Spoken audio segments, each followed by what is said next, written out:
All right. Hi, guys. Welcome to Founder Bounty. So today we have Louis, founder of myEU Consultants. Louis, welcome to the show. Feel free to give a bit of background on yourself and what you guys do. Hi, thanks. So we're fundraising professionals. We're basically consultants. We work with early stage companies, predominantly in deep tech. So usually, things that are quite difficult to do that involve a pluridisciplinary approach, and usually that involves a mixture of, science and technology. So, there's some math, some life sciences, some chemistry, and so on. These are companies that require quite a lot of capital and that are deemed quite risky because they Mm-hmm. are, not necessarily, going to generate returns within the next, uh, 2-3 years. It's a longer time, until they can reach the market. And so we work with them in two stages, either in the very early TRLs, so very early stage. At that time they are still in the process of spinning out of either university or other organizations. They are working a lot with transfer technology organizations, and basically they need, I would say seed funding. So with them, we kind of go for lower amounts of 2, 3, 4 million euro, which in Europe is actually already quite nice. It's quite rare.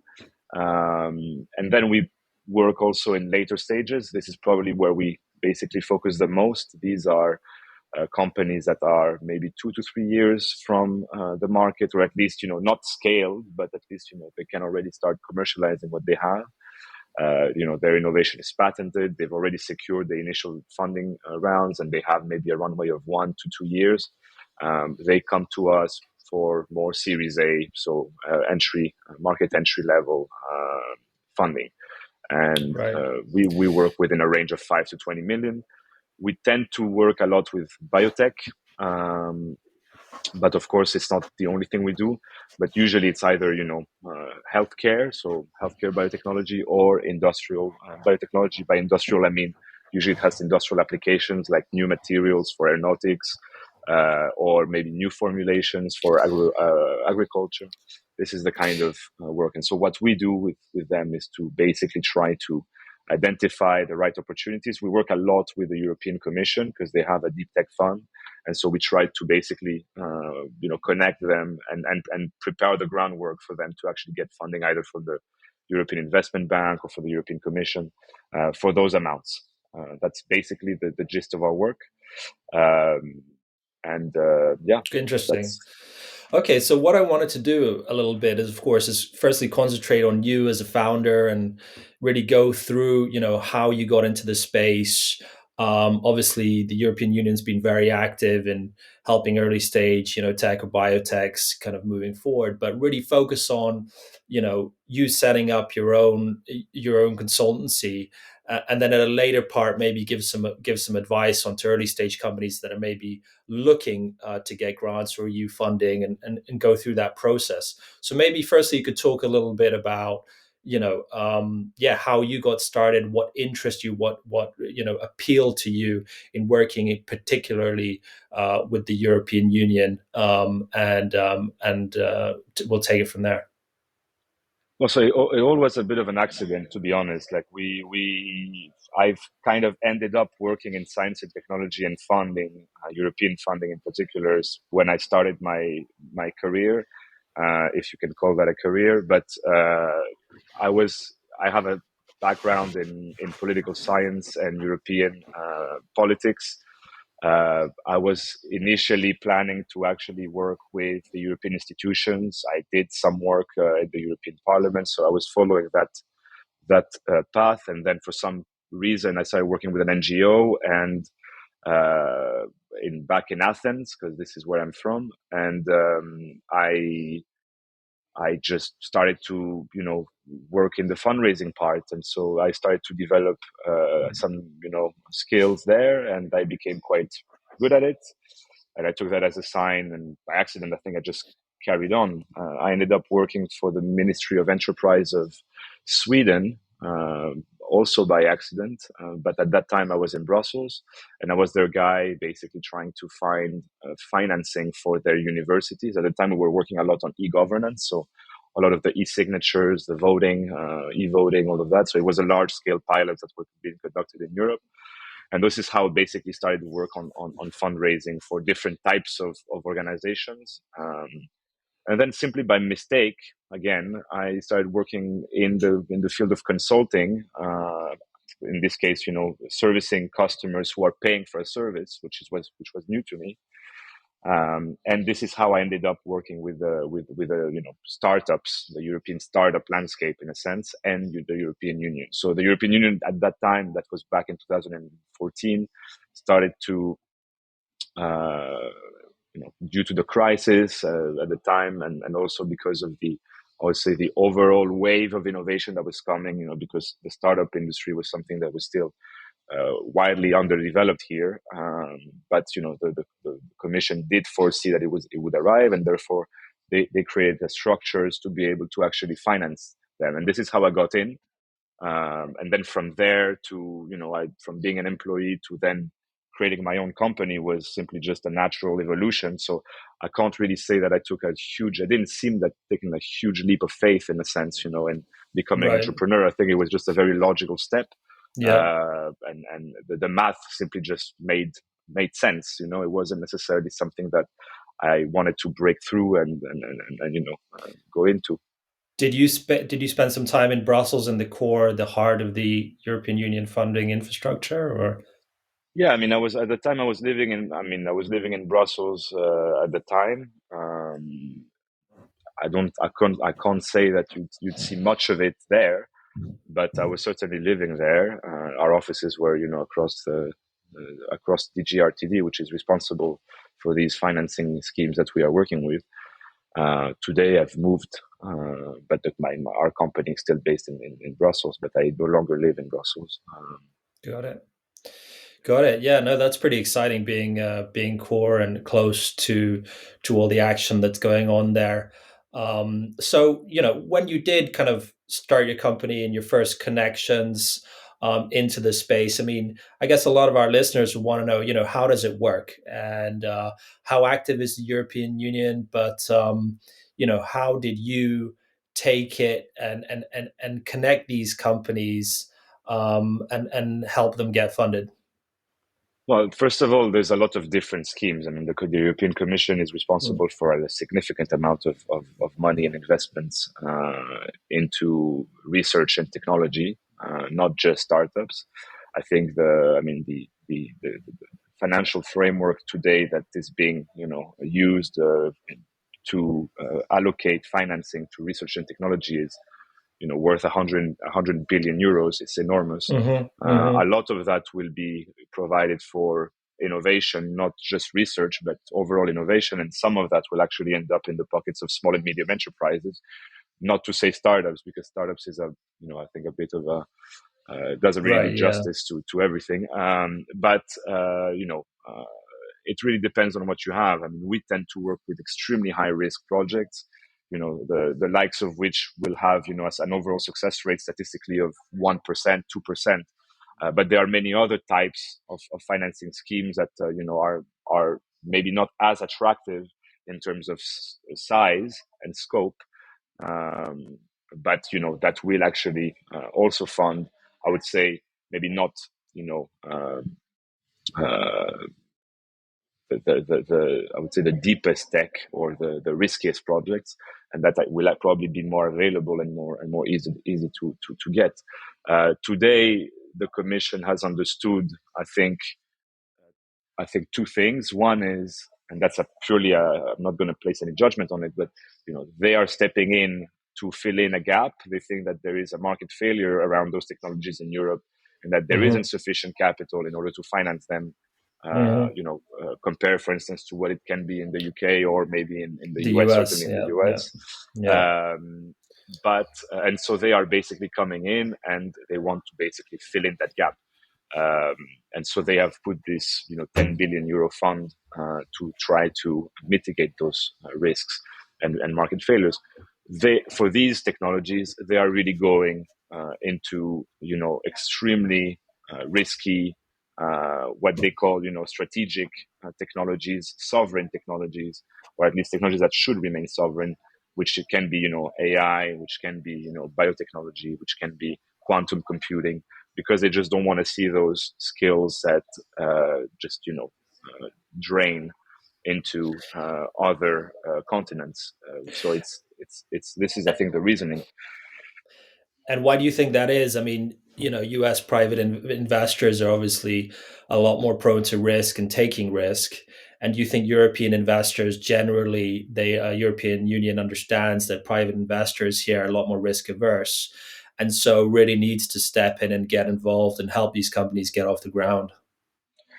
I mean, I think money is also cheaper. I mean, the sense and the scope of money in the US is Right. just different.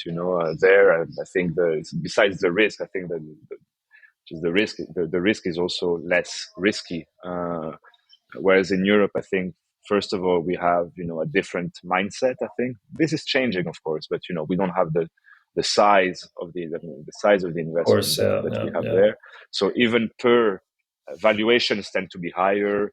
Of course. Investors are Yeah. not afraid of very large valuations like they are here. I mean, here, even if you go see a top tier VC, they will be reluctant to give you the valuation that the founder is actually looking for, because simply they just don't want to invest at that price. They rather Right. invest. So I think that's a general feeling. But what we see today, and I think that's quite clear, is that while European investors are not moving fast enough, Americans and Chinese investors are prepared to actually grab it. So they are Right. actually Yeah. making Move faster. significant Yeah. movement here in Europe. And see, I think that's the narrative behind the commission's, I think, reluctance to see those European innovations actually disappear. But I think this is changing. We see that what was 2 years ago very difficult to fund today, it's less difficult. I mean, we can see that our customers are actually getting more and bigger rounds.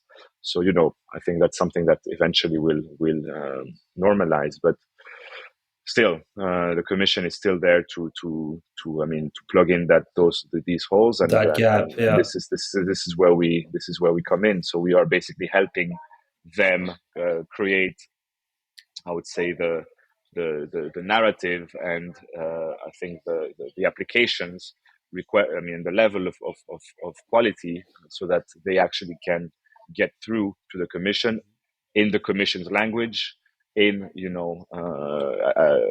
making sure that we identify the right priorities, and that we're tying the innovation to those strategic priorities, because of course a lot of it revolves around policy making and so on. So they are Yeah. not as fast as we would like them to be, or as they would like to be, I think. But they are de-risking significantly, or at least that's the promise. They want to de-risk the technology, the investment, by putting half of the money on the table, so that these founders then can have an easier way to convince investors by saying, look, we've got someone as big as the commission putting half of the money. So it makes everything a little bit more. I would say less risky for sure. Mhm. Interesting. Would you say, Louis, that the risk is something that the commission is looking for particularly? I mean, you were Well, mentioning that the 10 billion budget that was put into place to kind of meet that market failure was there to kind of uh,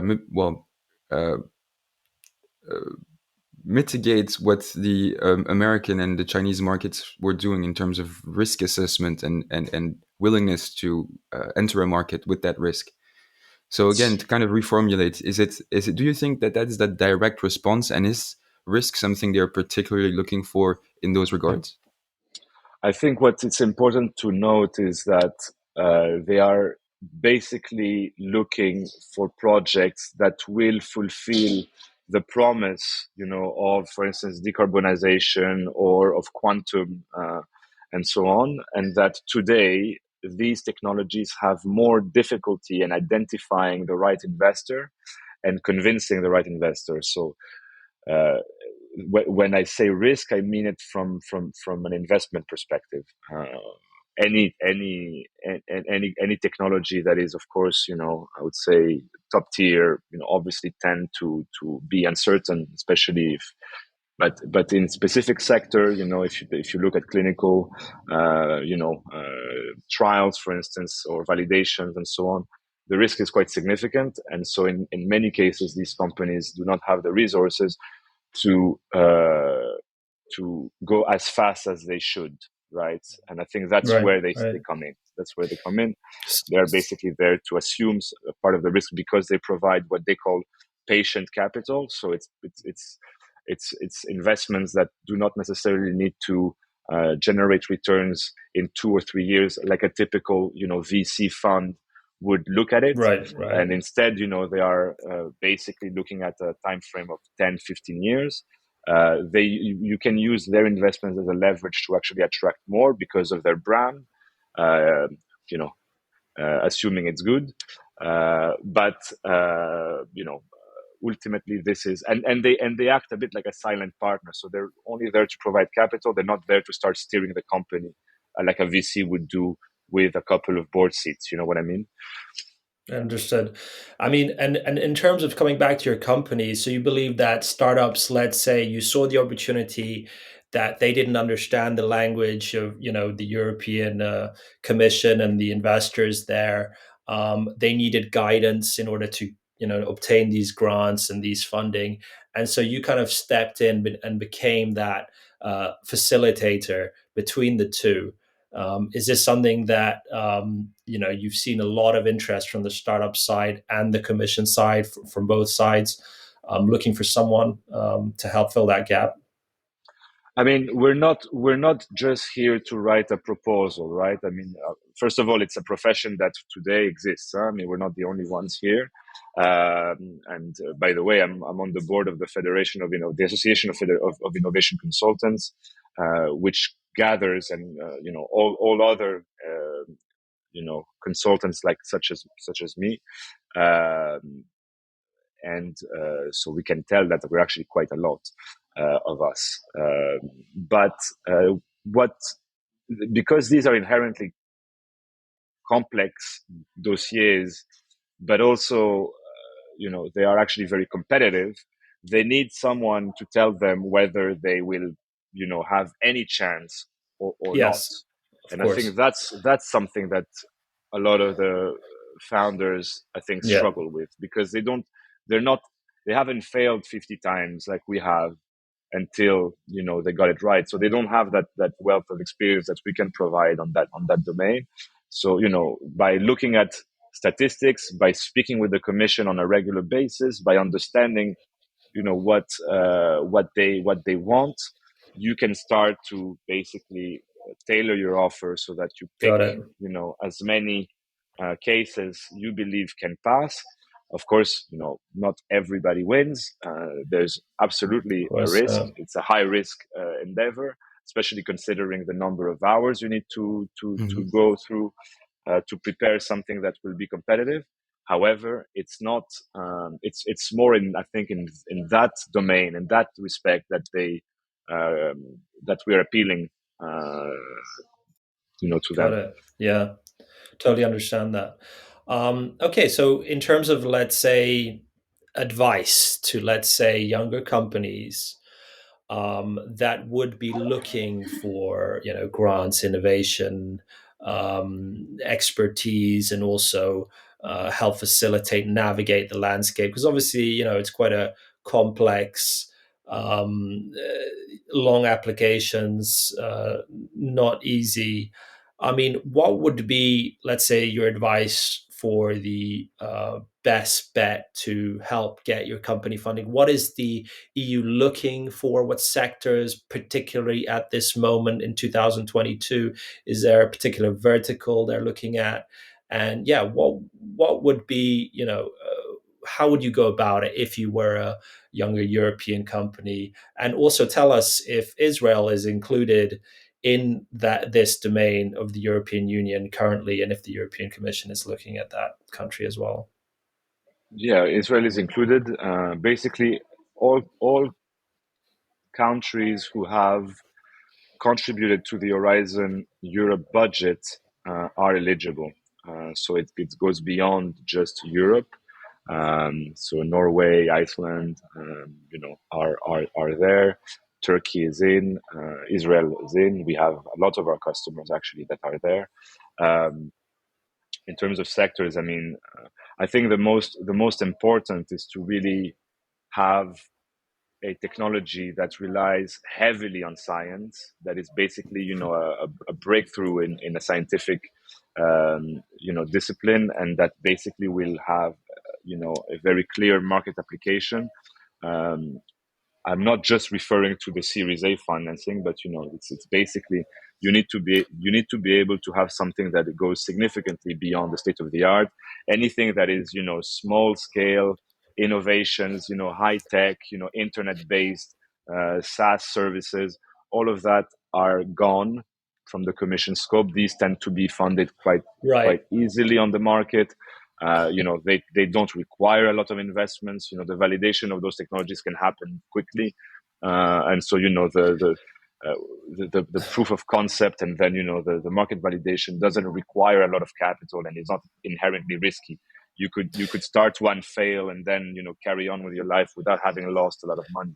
In the case of the technologies that we are working with, you need to really be deep tech. You need to work with scientific disciplines that are difficult. So And healthcare health is definitely healthcare a healthcare is definitely one. But again, like, if you need to understand and measure the implications it has for the industry as a whole. For right. instance, if you are developing a medical device that has a specific, I would say, application for one single indication, you may not necessarily have, the strategic interest than, a novel platform for the deliveries of vaccines, or development of vaccines can provide. So I think Right. it's important to be able to understand exactly what you have, and accordingly, then assess what are your options. We tend to work with programs that fund companies directly, and which is of course project based, but that does not require complex consortia, deviation from initial targets and so on. Because as soon as you put three or four organizations that are different from each other, and you put them together, you need to kind of have an output that will actually benefit all of them. So often you deviate from what a startup needs to do, which is just focus on one thing and get to market. This is so in terms of sector, I mean, anything goes, but obviously the ones I outlined before: quantum, biotech, new materials, all of those things, energy, obviously sustainable energy storage, either offshore or onshore. All of those technologies have an interest. Then the degree of novelty is what matters. You need to assess if you are indeed the only company doing this, and that the implications of putting this technology on the market are considerable for the industry, in many respects, in different ways. Then obviously you're looking at something that would probably be seen as strategic, and therefore will probably have a better chance of passing. Well, also in terms of what would be interesting, I guess, for our listeners is how well funded does the company already have to be? Can it be really a bootstrap company, or do you work with companies that have been massively funded already? How Look, what's the there's best there's chances? it depends. I mean, it depends. If you work with the European Investment Bank, any financing below 7.5 million euro is not going to work for them. Right, So obviously, there you can't arrive with zero and suddenly ask, for something that is very, very large. So you need. I think it's all relative. If you will be requesting a 15 million euro investment from the Commission, it's important to be able to show something. And usually, any prior investment that was made in the company will be seen as as a first step, and for you to be able to actually right. request the Validation, rest. yeah, So there is all of those little elements are indeed validation points that will probably be helpful. But then, if you've already raised 60 million yeah, euro and you go and ask for 3 million euro to the Commission, it doesn't make, yeah. it's not logical. So it needs to be, Of it needs course. to follow, I think, a logical narrative, and you need to be able to demonstrate why you're coming to the EIC. Why should the EIC support you or the EU support you? And so typically when we will be going for such a large round, which is large to the eyes of the EU anyway, which is 16, 17 million euro, you can't arrive with no financing. I think you need to have some VC backing, simply because when once you are VC backed, it means that you've actually gone through the steps of you know consolidating your business case, reflecting on elements that you may not necessarily need to reflect on in earlier stages. Lock in your team. Ensure that your IP is protected and all your assets are there. All of those Yeah, elements that you need of to have course. in order to convince a VC will be important for the other steps later. And so usually we tend to work with these companies because the preparatory, the groundwork has been achieved. It's easier. Yeah, yeah, And even for us, it's easier to actually evaluate what we have. yeah, We, absolutely. we need to see that piece of information.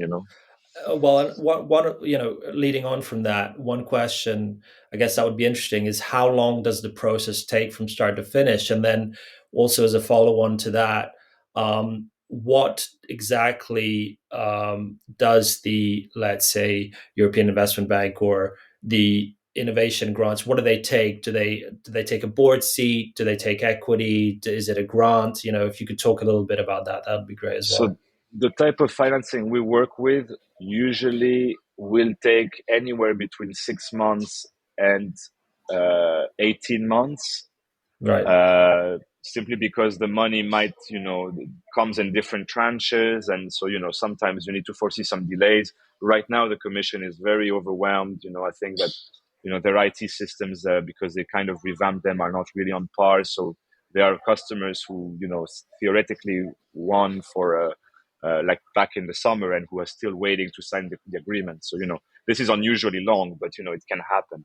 So it's not, they're not market actors. They are not punished for their lack of speed, and therefore they can afford to take longer times. And so I think startups or SMEs in this case need to be prepared sometimes that the process will be longer than in other cases.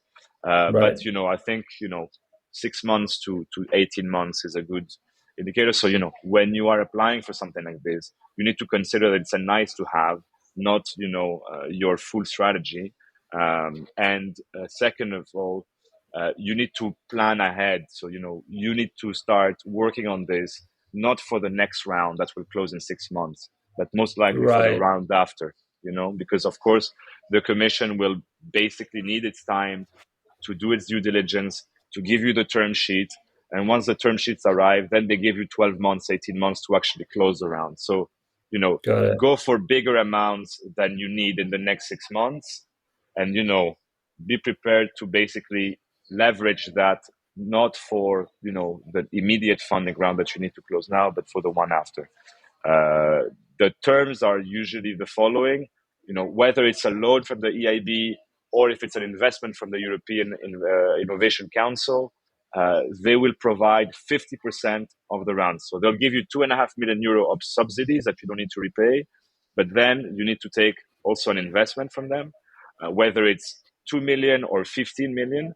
The commission will say, we give you the term sheet, you get the money that you requested or less if you can't raise that much, but you need to raise the money that you're asking from us. Once you have Right, found that lead investor that will prepare the round, that will do the due diligence, that will lock in the valuation of the company, and that will commit together with other VCs the money that you need, we will simply follow with the amount that you have asked, got it. provided, I mean, of course, under the condition that it's the same amount. So you asking for 15 from the commission, you need to raise 15, and you need to find that new lead investor because they need a qualified investor. It cannot be an existing investor in the company; it has to be a new one, and it has to be a professional investor. You can't just put a bunch of business angels and put the round together like that. It has to be led by a VC, and they will just match that financing. if post the investment, do you see them, let's say the European venture capital, as very kind of actively involved in the company? Do they constantly want month-on-month meetings, or are they a passive investor in that they don't get involved into the day-to-day activities of the company? It's more the latter. So they are basically, so far they've floated the idea around of having a board seat, but I don't think that they have the staff to do Got that, it. and Yeah, of and course. Yeah. I don't see how a company would accept that a third party who is not a commission official, that works for another company, represents the commission on that board, because it would be, I think, potentially quite conflicting. I think, and I don't see how this would have a lot of value, frankly.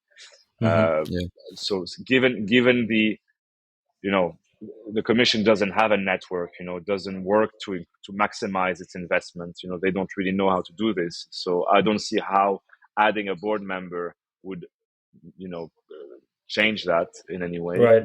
So for the Yeah. time being, they are not doing it. They floated the idea of doing so, but I don't really see how it's possible. Besides that, yeah, they're pretty silent. I mean, I'm sure that you'll probably need to report somehow, somewhere. But because we haven't seen yet a lot of those investment mature, we're still at quite an early stage. We can't really tell, what are the requirements at the end, how they exit, and so on. So for the moment, this is still a bit unclear, because it's only a year ago that, I mean, 2 years ago that they've actually started. So a lot of those are not matured enough yet to be able to actually tell. And also, like, I think the commission is also quite fluid in this. I mean, things change regularly. Some things are dropped because they don't work. Some things don't work and they're not dropped for some reason. But there's movement every year. There's new investment guidelines. So they're actually quite flexible as they go, which is positive, can be negative, but at least things are happening. Just to follow on as well for our viewers, which could be interesting. You mentioned so Turkey and Israel are both um, looked at from the European side. Is there any other countries that would add to that list, or is that Yeah, I outside mean the European Union? Norway is in, Iceland is in, Switzerland as well. Switzerland is out. They Switzerland were is in, out. but they're out. We are working with Swiss companies on similar projects, but with Swiss funding, simply Got because it. they basically got kicked out of the program last summer, Interesting. because the negotiations for Rise in Europe was linked to another negotiation, and that negotiation, which was separate, kind of collapsed, and therefore, as a I mean, kind of retaliatory measure, I mean, for legal reasons, they had to kick it out, which is a pity, And, because it was a really high performer in terms of, like, I think in a couple of last year, they produced the highest number of potential laureates. So luckily, the Swiss government funded these. So got we it. actually could save, in French we say sauver les meubles, save the furniture on these deals. But Mm. it was a pity, because a lot of innovators from Switzerland are capable and could win. And of course, the UK is out. So the Is UK is that a clear? special case. They are not out fully. Simply, they can't compete for the investment component. So they can only compete for the grant only, which in some cases they prefer. However, there's not a lot of them being disbursed. So I think, I mean, overall, it represents only 5, 6, 7, 8% of the total budget that is being given every year. So let's see. I think that the Interesting. commission is unwilling to provide a lot of Of grant course, only yeah. cases, because they kind of want to see these companies scale, and they don't believe that just a grant will actually make them reach that level. So it's only applied in specific cases where either it's way too early for the company, or for some other reasons they can't invest. It's quite unclear exactly how they make the decisions, but Just just out of your opinion, I mean, is there a particular country which the commission is like, thinks could get a bit more chances, or you've seen more high quality companies from that country, which is more favorable in terms of the European Union? Or, of course, I mean, from a It's not formal political. standpoint. Yeah, It's not right, it's right, not right. political because they are evaluated independently by external experts. These proposals, Understood. but there is a correlation or a causality. I don't know between a country that first of all is larger and that invests significantly in Got it. R&D, France, Germany, Israel, the UK, Spain, and then you have countries that are smaller. I mean, I know Estonia is punching above its above its weight in terms of company finance. Of course, Sweden, Finland, they're good too. And then, of course, there's countries that traditionally are less innovative, or at least invest less in innovative technologies, or have less state support and less universities, and like Greece, maybe the southern parts of Italy, the southern parts of Spain, all the eastern or former Soviet uh, countries obviously have Yeah. less applications in, so it's inevitable that they will also have less companies funded. I think that's purely it. I don't think there's any other way to look at this. Mhm. Got it. So it's like a direct Um, correlation between the amount and the energy invested from each country and what they can expect as a return. yeah.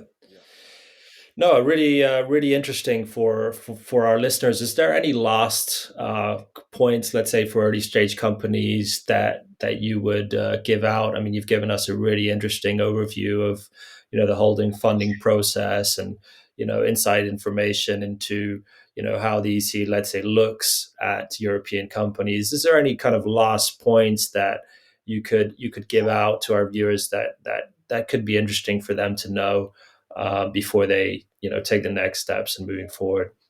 I mean, I think, within these frameworks, the easiest thing is to really seek help. Uh, there's no application today, or very few of them are being submitted by the applicants if they are, without it being actually supported by a professional. There is a lot of state support as well. So, like, some countries actually, I mean, every country has a desk in charge of, providing advice on those matters. And then, just the consulting industry is one that is very competitive, and of course you have very poor consultants, you have consultants who are honest, you have consultants who do better than others. Don't just shop around, and make sure that use your gut feeling. If you have a bad feeling, uh, you should listen to your gut, to your gut feeling. Like, it's not Hmm. Hmm. it's not something that is rocket science. Usually it's before anything else, it's human contact, and I think the most important. So even the top consultant, who is the most proficient, if you don't feel it, probably a reason for it. But be aware, I think, of also of consultants who are there to make a quick buck, because there's quite a few of them. So make sure that you can actually spend some time finding the right person, question his assertions, try to do the math. It'll be pretty easy to find out, what's if there's something wrong with it. You'll find out what it is, and ask around. I mean, I think usually these things, be prepared to not win. But Hmm. if you want to Hmm. maximize your chances, just ask around. Don't just stop at the first, guy you meet. I think Got the it. most the Cool. most valuable comment I can Cool. give. Well, thank you very much for your time today. It's been really interesting, and we hope to have you again in the future. Thank you, Vlad. Thank you, Niels. Thank you. Thank you, Bye Louis. bye. Bye bye. Take care.